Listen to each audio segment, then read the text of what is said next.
నమస్తే వాటి ఫ్యామ్. ముందుగా అందరికీ హనుమాన్ జయంతి శుభాకాంక్షలు. సో ఇక్కడ ఎర్లీ మార్నింగ్ లేచేసి ఇక అంతా రూమ్స్ అన్నీ కూడా క్లీన్ చేసేసి చక్కగా ముట్టుకు పెట్టేసి ఇక ఫ్రెష్ అప్ అయిపోయి దేవుని గదిలోకి అయితే వచ్చేసాను. సో నైటే నేను శనగలు అయితే నానపెట్టాను దేవునికి నైవేద్యం తీసుకెళ్దామని చెప్పేసి. సో ఇక్కడైతే హనుమాన్ జయంతికి హనుమాన్కి ఇలా తమలపాకులు మాలేస్తే చాలా మంచిదంట. సో అందుకే నేనైతే మా ఇంట్లో ఉన్న చెట్టుకి వచ్చిన ఆకులే ఒక 5 తీసుకున్నాను. ఇక ఫస్ట్ అయితే నేను ఇంట్లో పూజ చేయడం స్టార్ట్ చేశాను. తమలపాకుల మాల అన్నాను కదా. సో తమలపాకుల మీద చందనంతో శ్రీరామ అని రాసి హనుమాన్ జయంతి రోజు మనం ఆంజనేయ స్వామికి వేస్తే మనకు చాలా మంచిదంట. సో ఆంజనేయ స్వామికి తమలపాకులు అంటే చాలా ఇష్టం కదా. సో ఆ తమలపాకులతోటి మనం శ్రీరామ అని రాసి చందనంతో ఇలా మాల కుచ్చి వేస్తే మనకు చాలా మంచిది జరుగుతుందంట. హనుమాన్ జయంతి రోజు మార్నింగ్ నుంచి పవర్ అయితే లేదు. నేను ఎప్పుడైతే తమలపాకుల మాల కుచ్చడం స్టార్ట్ చేశానో వెంటనే పవర్ అయితే వచ్చేసింది. ఇక నెక్స్ట్ నేను ఓన్లీ 5 తమలపాకులను కుచ్చాను మాలలాగా. సో ఇంట్లో ఉన్న దేవుని పటానికి వేసాను అనమాట 5 తమలపాకుల మాల కుచ్చి ఫస్ట్ అయితే ఇంట్లో పూజ చేసుకున్నాను. నేనైతే ఫస్ట్ టైం ప్రిపేర్ చేశాను లైక్ ఇలాగా తమలపాకులతో మాల తయారు చేసి దేవునికి వేయడం అనేది. సో మాల తయారు చేసేంతసేపు మనం జై శ్రీరామ్ జై హనుమాన్ అనుకుంటూ మాల అయితే తయారు చేసుకోవాలి.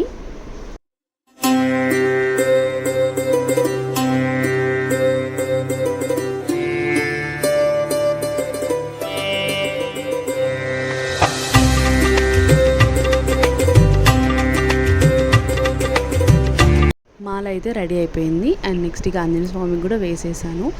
అలాగే దీపం కూడా వెలిగించేసి ఇక పూజ అంతా కూడా కంప్లీట్ చేసేసుకున్నాను.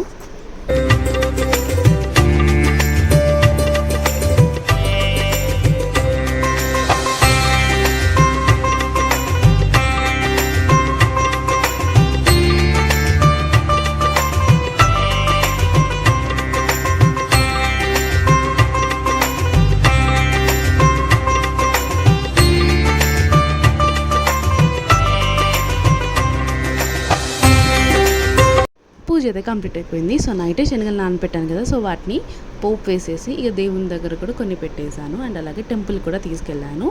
నెక్స్ట్ ఇక టెంపుల్లో ఆంజనేయ స్వామికి మాల వేయడానికి ఇంకొక 5 తమలపాకులు అయితే మాల అయితే తయారు చేస్తున్నాను ఇక్కడ.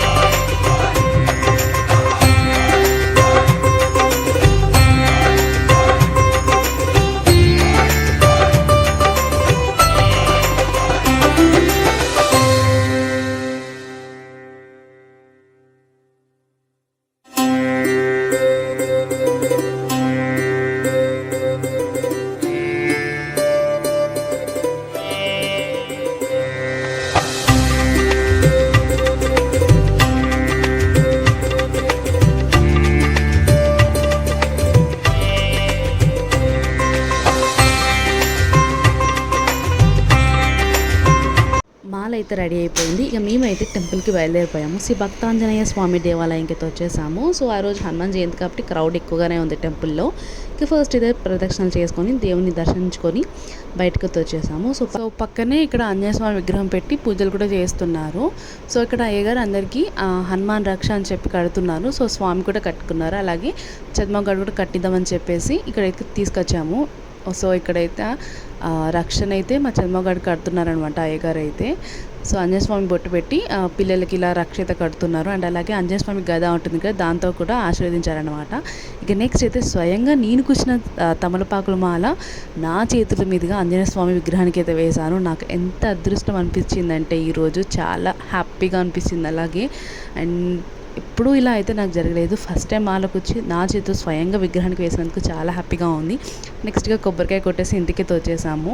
ఇక ఫటాఫట్గా లంచ్ ప్రిపేర్ చేయాలి కదా స్వామికి అని చెప్పేసి వెజిటేబుల్స్ అన్నీ కూడా కట్ చేసి పెట్టేసుకున్నాను. అలాగే కొద్దిగా టీ పెట్టుకుని తాగేసాను అనమాట. ఇక లంచ్ అంతా కూడా రెడీ అయిపోయింది. స్పెషల్స్ వచ్చేసి వంకాయ టమాటా చారు అండ్ అలాగే చిక్కుడుకాయ ఫ్రై, రైస్, పెరుగు, పాపడాలు లైక్ సింపుల్ మెన్యూ అన్నమాట. ఎక్కువ హడావిడి లేకుండా సింపుల్గా చేయమంటారు మా స్వామి అయితే. సో అందుకే సింపుల్గా చేసేసాను.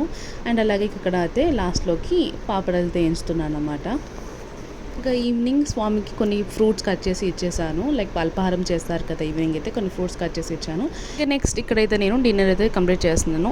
ఈ వీడియో మీకు ఎలా అనిపిస్తే డెఫినెట్లీ కమెంట్ చేయండి. అలాగే don't forget to subscribe channel. Next video thanks for watching. అలాగే వీడియోకి ఒక లైక్ ఇచ్చేసేయండి. బాయ్.